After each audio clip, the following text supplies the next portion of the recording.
ତୁମେ ପ୍ରତିମା ନିର୍ମାଣ କରିବ ନାହିଁ। ଯାତ୍ରା ଗ୍ରନ୍ଥ 20 ଅଧ୍ୟାୟ 4 ପଦ। ପ୍ରଭୁ ପ୍ରବକ୍ତା ମୋଶାଙ୍କ ଜରିଆରେ କହୁଛନ୍ତି, ଯେକୌଣସି ମନୁଷ୍ୟ ପ୍ରତିମା ନିର୍ମାଣ କରିବ ନାହିଁ। ସେ ମାଟିର ପ୍ରତିମା ହେଉ, କାଠର ପ୍ରତିମା ହେଉ, କି ସୁନାର ପ୍ରତିମା ହେଉ, କି ଲୁହାର ପ୍ରତିମା ହେଉ, ଯେକୌଣସି ପ୍ରତିମା ସେ ତିଆରି କରିବ ନାହିଁ, ବିଶେଷ କରି ପୂଜା କରିବା ପାଇଁ।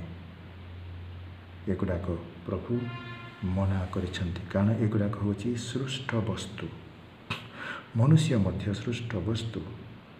ପ୍ରଭୁ ତାଙ୍କୁ ନିଜେ ତିଆରି କରିଛନ୍ତି। ସେଥିପାଇଁ ମନୁଷ୍ୟକୁ ମଧ୍ୟ ପୂଜା କରିବାକୁ ହେବ ନାହିଁ।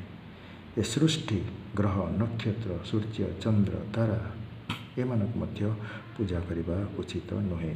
କିମ୍ବା ନଦୀ, ନାଳ, ପାଣି, ପବନ ଏଗୁଡ଼ାକ ମଧ୍ୟ ସୃଷ୍ଟ ବସ୍ତୁ। ଏଗୁଡ଼ାକ ମଧ୍ୟ ପୂଜା କରିବା ଉଚିତ ନୁହେଁ। ବଣ, ପାହାଡ଼, ଯେତେ ସବୁ ସୌନ୍ଦର୍ଯ୍ୟ ଅଛି ବା ଅମୂଲ୍ୟ ଜିନିଷ ଗୁଡ଼ାକ, ମୋତି, ମାଣିକ ଏଗୁଡ଼ାକ ମଧ୍ୟ ଅଛି, ଏମାନଙ୍କୁ ମଧ୍ୟ ପୂଜା କରିବା ଉଚିତ ନୁହେଁ। କାରଣ ଏସବୁ ଗୁଡ଼ାକ ହେଉଛି ଏ ପାର୍ଥିବ ମୂର୍ତ୍ତି। ଏପରିକି ଆଧ୍ୟାତ୍ମିକ ମୂର୍ତ୍ତି ମଧ୍ୟ ଆମେ ତିଆରି କରିବା ଉଚିତ ନୁହେଁ। ଆମେ ଅନେକ ସମୟରେ ଆଧ୍ୟାତ୍ମିକ ମୂର୍ତ୍ତି ଗୁଡ଼ାକ, ମାନସିକ ମୂର୍ତ୍ତି ଗୁଡ଼ାକ ତିଆରି କରିକି ଅନେକ ସମୟରେ ପୂଜା କରିବା ପାଇଁ ଚେଷ୍ଟା କରିଥାଉ।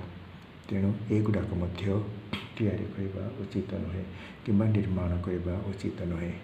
ତାହା ହିଁ ଏଲୋହିମ୍ ପରମେଶ୍ୱର ବା ସଦାପ୍ରଭୁ ୟାହ୍ୱେ ପରମେଶ୍ୱର ନିଜର ଭକ୍ତ ମୋଶାକୁ ସେ ଶିକ୍ଷା ଦେଉଛନ୍ତି, ଯାହାଦ୍ୱାରା କି ସେ ମଧ୍ୟ ଅନ୍ୟମାନଙ୍କୁ ତାହା ଶିକ୍ଷା ଦେବ। କେବଳ ଈଶ୍ୱରଙ୍କୁ ହିଁ ପୂଜା କରିବାକୁ ହେବ, ସତ୍ୟତାରେ ଏବଂ ଆତ୍ମାରେ। କାରଣ ପରମେଶ୍ୱର ଆତ୍ମା ଅଟନ୍ତି। ସେଥିପାଇଁ ସେହି ପରମେଶ୍ୱରଙ୍କୁ ଆମମାନେ ଆତ୍ମାରେ ଆଉ ସତ୍ୟରେ ପୂଜା କରିବା ଦରକାର। ଆମେ ତାହାଙ୍କର ସୃଷ୍ଟି, ତାହାଙ୍କୁ ହିଁ ଆମମାନେ ଆରାଧନା କରିବା ଉଚିତ। ତେଣୁ ଆମେ କୌଣସି ପ୍ରତିମା ନିର୍ମାଣ କରିବା ଉଚିତ ନୁହେଁ।